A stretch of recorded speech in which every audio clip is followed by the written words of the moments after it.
నమస్తే అండి. స్కిల్ కేసుకు సంబంధించి అనిరుద్ బోస్ ఏం చెప్పారు, త్రివేది ఏం చెప్పారు అనే దానిపైన వాళ్ళు ఏం చెప్పింది దాని పేపర్ ఉంది, డాక్యుమెంట్ ఉంది, ఎవరికైనా చదువుకుంటే అర్థమవుతుంది. కానీ ఆంధ్రప్రదేశ్లో ఉన్న పత్రికలు మాత్రం ఒక్కో పత్రిక ఒక్కో రాసే. ఇప్పుడు ఒకడు పక్కన కాడెత్తుకోవడానికి డిసైడ్ అయిపోయిన తర్వాత ఎవరికి నచ్చిన ప్రవచనాలు మార్చుకొని రాసుకోవచ్చా? కాదు. ఆశ్చర్యకరమైన విషయం అంటే law is nothing but interpretations అంటారు. బట్ ఫస్ట్ అవర్ టైం జడ్జిమెంట్ని కూడా ఇంటర్ప్రిటేట్ చేసుకోవడం ఫస్ట్ అవర్ టైం నేను చూస్తున్నాను. This the rarest phenomena surprisingly. అంటే దీని అర్థం ఏంటంటే తలా తోక లేని వాళ్ళు, చదువు సంజ లేని వాళ్ళని జర్నలిస్టుల కింద కూర్చోబెట్టి భజనలు చేయడం అలవాటైపోతే దాని యొక్క సారాంశం తాత్పర్యం ఎలా కావాలంటే అలా వాళ్ళకు అనుగుణంగా మలుచుకొని చేసుకోవడానికి కొన్ని ఛానళ్ళు అయితే లబ్బోదిబ్బమని ఏడుపులు పెడపబ్బులు కూడా ఇది ఎక్కడ దరిద్రం నాకు అర్థం కావట్లేదు. పైపచ్చి వాళ్ళు అందులో ఒకడైతే మన దౌర్భాగ్యానికి తనితని వేసిన జడ్జి కూడా ఇలాంటి వాళ్ళు ఏడుపులు పెడపబ్బులతోనూ వీళ్ళ విన్యాసాలతోనూ చూసి నేనైతే అసలు వీళ్ళకి ప్రాథమిక అవగాహన లోపం వల్ల జరుగుతున్న కొన్ని ప్రాబ్లమ్స్ కింద వీటిని అవగాహన లేకుండా మాట్లాడుతూ చూస్తారా మీరు వాటిని? అదే కదా మరి ఇంకేంటి సార్. ఇప్పుడు అవగాహన లేకుండా మాట్లాడితే ఎక్స్క్యూజ్ చేయొచ్చు సార్. ఏం చేస్తాం మనం? అది అవగాహన లేకుండా మాట్లాడుతున్నారు అనుకోవాలా? పేపర్ చదివితే అర్థం కావట్లేదా? ఒకటి పక్కన కొమ్ము గేయడానికి నిశ్చయించుకున్నప్పుడు దానికోసం మన కన్వీనియన్స్ గా ఈ లైన్స్ అన్ని మార్చేస్తున్నారు. నేను చెప్తుంది అదే సార్. ఇప్పుడు వాళ్ళ అనుగుణంగా వాళ్ళు నడుచుకోవడానికి డైలీ స్క్రిప్టెడ్ ప్రోగ్రామ్ నడిపిస్తున్న ఒక డైలీ సీరియల్స్ అవి. వాటి డిబేట్లు నెక్స్ట్ వాటితో వచ్చే సారాంశాలు అవుట్కమ్ల గురించి మీరు డెరైవ్ కాకండి. And that's what I been continuously telling it. Daily serial ఏమవుతుందంటే వాళ్ళు ఒక రోజుకి ఒకరిని విలన్ కింద ప్లాన్ చేసుకుని వాళ్ళ మీద ట్రై చేస్తుంటారు.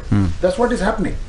ఇవాళ మీకు వ్యవస్థలు పనిచేసిన తీరుతెన్నుల మీద కానీ వ్యవస్థ చేసిన పని యొక్క అవుట్కమ్ ఏంటని దాని మీద వాళ్ళు ఎవరు చర్చించట్లే.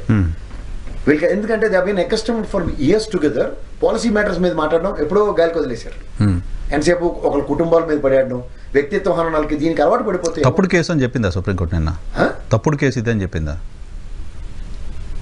అదే కదా ఈరోజు పతాక శీర్షికలో. సార్ ఇంకా నాకు అతి దగ్గరలో నోటికి రాసా నేను చెప్పడం కదా అని పేపర్ ఉంది, మీకు రాసి చూపిస్తాం. సార్ ప్లీజ్ నేను మీకు ఒక మాట చెప్తున్నా, మీరు జర్నలిస్ట్ సార్, అందుకే అడుగుతున్నా. నాకు నేనేదో చెప్పా వీడియో దాని మీద, నాకు డౌట్ వచ్చి అడుగుతున్నా. మీరు పెట్రోల్ బంకుల్లో పనిచేసి వచ్చిన వాళ్ళు కాదు కదా, మీరు జర్నలిస్టులు. ఫస్ట్ లైన్తోనే మొత్తం నెరేషన్ మారిపోయి స్టోరీ నడిపించారు వాళ్ళు. The verdict what has been delivered the first లైనే వాళ్ళు మొత్తం ఫ్రేమ్ చేసేసారు. Let it be. Ah let it be అన్న దగ్గర ఇగ్నోర్ చేయడం అన్నది దాని సారాంశం. Let it be is equal to ignore అన్నది తెలుసుకుంటే కొన్ని మనం అందుకే వాళ్ళు చదువుతలేదని ఫ్రీగా ఇస్తున్నారు. ఆంధ్రప్రదేశ్ లో మీకు తెలుసో తెలియదు, ఈ పేపర్లు తెలుసా మీకు? తెలీదు. ఫ్రీగా ఇస్తున్నారు. అవునా? కాంప్లిమెంటరీ. ఎందుకంటే మంటెక్కిపోయి ఉంటున్నాయి. అబద్ధాలు ఏదో విధంగా స్ప్రెడ్ చేయాలన్న కాన్సెప్ట్ లో ఉన్నారు ఇప్పుడు. ఎందుకంటే మీకు ఉపద్రవం నెక్స్ట్ ఏం జరుగుతుందో ప్రజలందరికీ తెలుసు, వాళ్ళకి తప్ప. ఈ పరమానంద శిష్యుల కథలు ఏముంటది, కూర్చుని కొమ్మ నరుక్కుంటే కింద పడతారని మనందరికీ తెలుస్తుంటది. కానీ వాళ్ళు నిజానికి ఏం జరుగుతుందో చెప్తే కదా వాళ్ళకైనా పార్టీకైనా మంచిది. దాన్ని దాచేసి కనపడకుండా చేసి. ఇక్కడ మీకు చెప్పేది ఏంటంటే కరెక్ట్గా ఎలక్షన్ ఇప్పుడు చూడండి, వాళ్ళ పండగ అయింది, 4th లిస్ట్ రెడీ చేసుకుని అనౌన్స్ చేసుకుంటాడు అతను. వీళ్ళు ఏం పని చేస్తున్నారు? సంక్రాంతికి లిస్ట్ అన్నారు, మరి ఎందుకో చెప్పలేదు. ఎలక్షన్ అయిపోయింది సంక్రాంతి కలుపు గుర్తా. ఇక్కడ వీళ్ళకి కలుపు పూర్తి గుర్తు ఉపద్రవం ఒకటి ఉంది. ఇక్కడ తెలంగాణ కాడ తీసిపోయారు ఎలక్షన్స్ అంటే. జడ్పీటీసీ ఎంపీటీ ఎలక్షన్ లో భయంతో కూడిన పెరిగితనంతో కూడిన జడ్డితనంతో ఆ ఎలక్షన్ వదిలేశారు. ఈ ఎలక్షన్ ఏం చేస్తారో ఎవరికి తెలియదు. అందుకని వాళ్ళు ప్రతిదీ తాత్సారం చేసుకుంటూ తిరుగుతున్నారు. ఏది పనికొచ్చిన విషయాలు, వాళ్ళకి పనికిమాలిన విషయాల మీద ఉన్న శ్రద్ధ పనికొచ్చే విషయాల మీద లేదు. అది తేటతెల్లం అవుతుంది. వాళ్ళు దానికి అనుగుణంగా వీళ్ళు కూడా శల్య సారథ్యం అదే చేస్తున్నారు. అప్పుడు ఏమవుతుంది, ఇక్కడ మీరు క్యాండిడేట్స్ ఎవరిని అనౌన్స్ చేస్తారో దానికి అనుగుణంగా అన్న దగ్గర రిధిమంతా మారిపోయినట్టే కదా. Is much head of it. ఇవాళ మీరు ఈ దిక్కుమాల సర్వేలు అయితే పనికిమాల శాత సాధారణ మీద ఫోకస్ చేస్తూ మీరు వెళ్తున్నారు. కానీ ఆయన సర్వేలు ఎందుకు సార్? 50 ఏళ్ళకి ఒక వాలంటీర్ ఉన్నాడు, ప్రతినిత్యం వీడు ఎటు వెళ్తున్నాడు, ఈ బొట్లో కోడి ఎటు వెళ్తుందో ప్రతి నిమిషం ఆయన పర్యవేక్షించుకుంటాడు. అప్పుడు అనాలిసిస్ ఉండదా? పైపచ్చి ఆయన అదృష్టానికి వీళ్ళు ఎవరు పాలసీ మ్యాటర్స్ మీద డిఫర్ చేస్తూ ఆయనతో యుద్ధం చేయట్లే. షర్మిల వస్తుంది, శర్మలం వస్తుంది, సునీతమ్మ కడప నిలబడుతుంది, పవన్ కళ్యాణ్ బీజేపీని తీసుకొచ్చి మనందరం పొత్తుల్లో ఉండి స్నేహమేరా జీవితం పాట పాడుకుంటాం ముందుకెళ్తాం.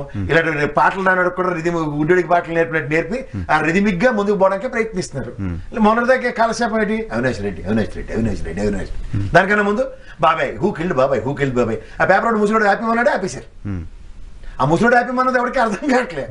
ఎడిటర్ మొన్నటిదాకా మనకి లగెత్తుకుని మాట్లాడమన్నాడు, ఇప్పుడు ఎందుకు ఆపమన్నాడు అన్న దాని మీద కౌంటర్ ఎఫిడవిట్ లాగా గట్టిగా కౌంటర్ పడితే అప్పుడు అసలు విషయాలు అదేటండి, అదేదో లీడ్ అవుతుంది అనుకున్నాను, తూచండి జరగట్లేదు కాబట్టి మనం ఆపవలసి వస్తుందని ఎక్స్ప్లెనేషన్ ఇచ్చింది. ఈయనేమో కోతాడి సర్కస్లో కోతాడించినట్టు ఆడన్నమాట బాగుంది కదా అని అనడం, ఆడ ఆపమన్నప్పుడు ఆపడం. కాదు సార్, నిన్న కోర్టు చెప్పింది ఎఫ్ఐఆర్ తప్పనలా, రిమాండ్ తప్పనలా, విచారణ జరుగుతుంది కోర్టు బిందు మేడం వీళ్ళు క్వాష్ పోయింది ఎందుకు? ఎఫ్ఐఆర్ కొట్టేయమనే కదా, క్వాష్ చేసి ఎఫ్ఐఆర్ కొట్టేయండి అనే కదా. అదే కదా, అది కొట్టేయని అని చెప్పింది ఎంత పెద్ద ఉపద్రవం కదా. అది ఎందుకు చెప్పడం కన్నా సూపర్ సార్. అది కూడా వీళ్ళకి వాళ్ళ తాలూకా ఫాలోవర్స్ వస్తారు చెప్పాలి.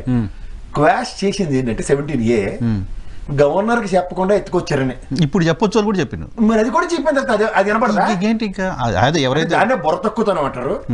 ఇగ్నోరెన్స్ తో అసలు విషయాన్ని పక్కదారి పట్టిస్తూ ఇంకా కాలక్షేపం కార్యక్రమం తెరలేపుతారు. ఆ ఇగ్నోరెన్స్ కి మూల్యం ఎవరు?